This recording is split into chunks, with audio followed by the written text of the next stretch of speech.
This house literally pays for itself every single month. In this video, I'm gonna teach you how we get our houses to pay for themselves, how you can get your houses to pay for themselves, and we're gonna walk you through a real life example. I'm sure you've heard your whole life, buying real estate, having rentals, flipping properties, it's the best way to build your net worth, right? On top of that, it's a great way to escape the 9-to-5 rat race and really set a life and live a life on your own terms. So the lockbox for this house was actually on the back of the house, so we walked around to the back side. When we got here, you can see that the door's been kicked open.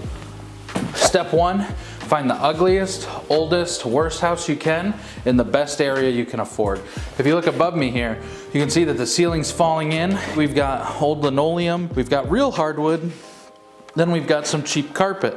The paint, the doors, the trim, everything looks terrible. This house is probably in about a $150,000 neighborhood, which isn't too bad considering it's in a suburb of Michigan. Really important tip, don't look for brand new houses. Look for houses that have been on the market 60, 90, 120 plus days. That's where you're gonna find people who are looking to negotiate, who need to offload this thing. As you can tell, this house is doing nothing but costing this owner money every month. You can see this house started showing in August through December. We're now in January. So that means this thing's been on the market for quite a while. The price has been continually coming down, hasn't come down enough for somebody to buy it yet. That's where we come in. The best property in the US to buy is a 3-bedroom ranch. Everyone wants to buy them. First time home buyers, people downsizing. If you look here, we've got bedroom 1, bedroom 2, bedroom 3. You come over here, you even got a bit of a master ensuite. If we close this door, the master has the shower in it, but you've also got a half bath off the living space that connects to the master. The tenant is gonna love an ensuite, even if it's a Jack and Jill and shared with the main space. Step 2, comps. You're gonna wanna look online after you've found a property that you think might make a good flip and look at all the comps around it. That means if I see a house I like that I think I can flip, I should look at houses in that same neighborhood and see what they sold for. They need to be the same bed and bath, but hopefully they're already updated. So you've got the old ugly house and you're gonna compare it to the nice new clean houses that just sold. Step 3, you're gonna figure out what these sell for. If that's $200,000 and this is $100,000, then you have a $100,000 spread. So you're gonna have to figure out how much is it gonna cost for me to make this house gorgeous again. In a small 3-bedroom like this, let's say new cabinets, new flooring, new paint, all the lights, blinds, stuff like that. Let's say that's $50,000.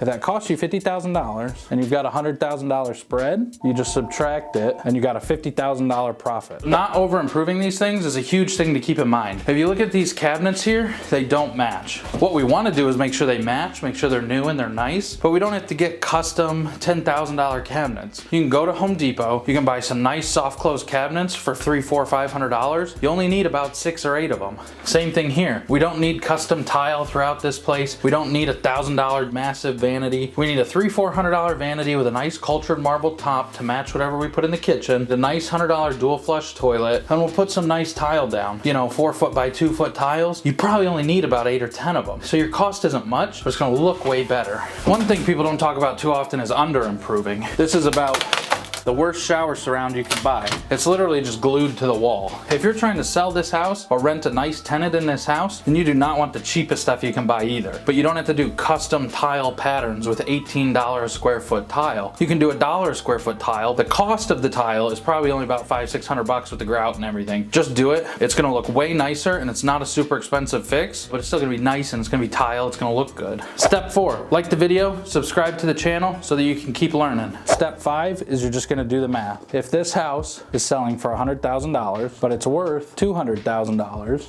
you've got a $100,000 spread. If the renovations are gonna cost us $50,000, we've still got a $50,000 spread. So this $50,000 is your profit for doing the project. This deal makes sense. With that being said, you should buy this deal. So do math. It's not hard. This is about 3rd grade math. If it makes sense, buy the house. As you can see, I write like a 3rd grader too.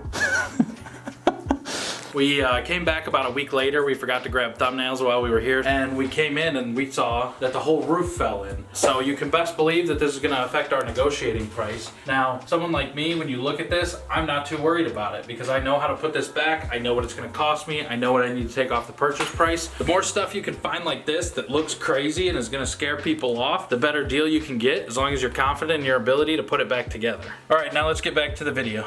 Another super important tip to keep in mind, you don't don't want the realtor or the contractor to want the deal more than you want the deal. If you can make the deal work, do the deal. If they have to justify to you and they have to try to do all this mental gymnastics, cut prices here and there, all this crazy stuff, it's not a deal. Quit wasting time and just move on. Step 6, renovate.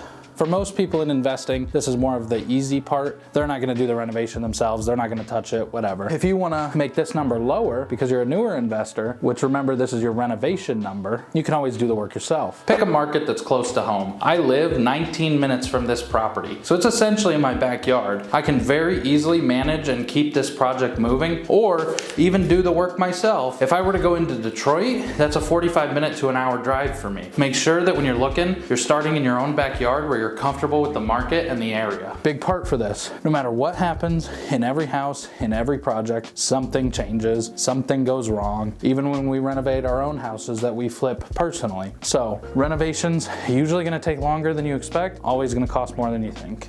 Step 7, this is where the math gets a little difficult, so we decided let's start with a fresh board. This is how you actually get the house to pay for itself. If the house was $100,000 and we put $50,000 into renovating it, we've got a cost of $150,000. Now ARV, or after repair value, is $200,000.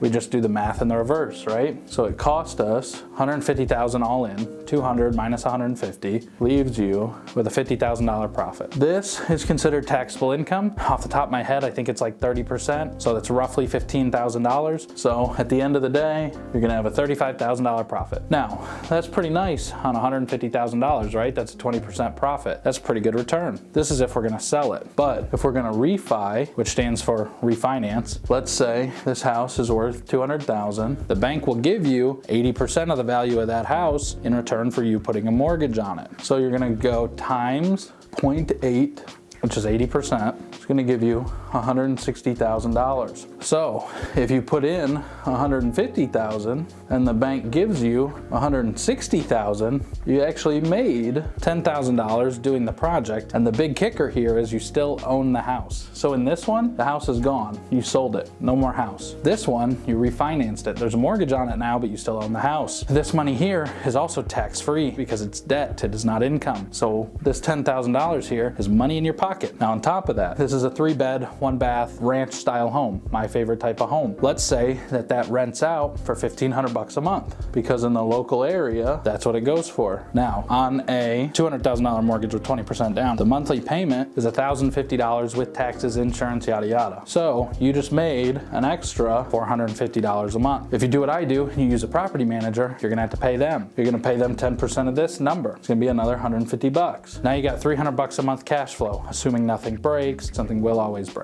But the kicker here is you still own the house. So bank all this money every month. When something breaks, just fix whatever broke. The rent is covering the mortgage, and then the excess from the rent is covering your property manager, your expenses, your repairs, your maintenance. So in theory, the whole house pays for itself. On top of that, let's say 5 years later, you want to sell this house so you have some money. Over the 5 years, for some crazy reason, none of the debt even got paid off. For the whole 5 years, you're doing interest payments. That's $160,000 principal. You're gonna sell this thing in 5 years for a $90,000 profit, and you already made your $10,000 here. So 5 years later, you're up $100,000. Now, you've also been collecting $300 a month profit. 300 times 12, $3,600 a year times 5 years. That's another $18,000. You're up $118. On top of that, things are gonna break. So what do? You budget 10%. So that means we're gonna budget $150 of every month for rent, repairs, incidentals, things like that. This $150 is gonna become $300. So you're still gonna cash flow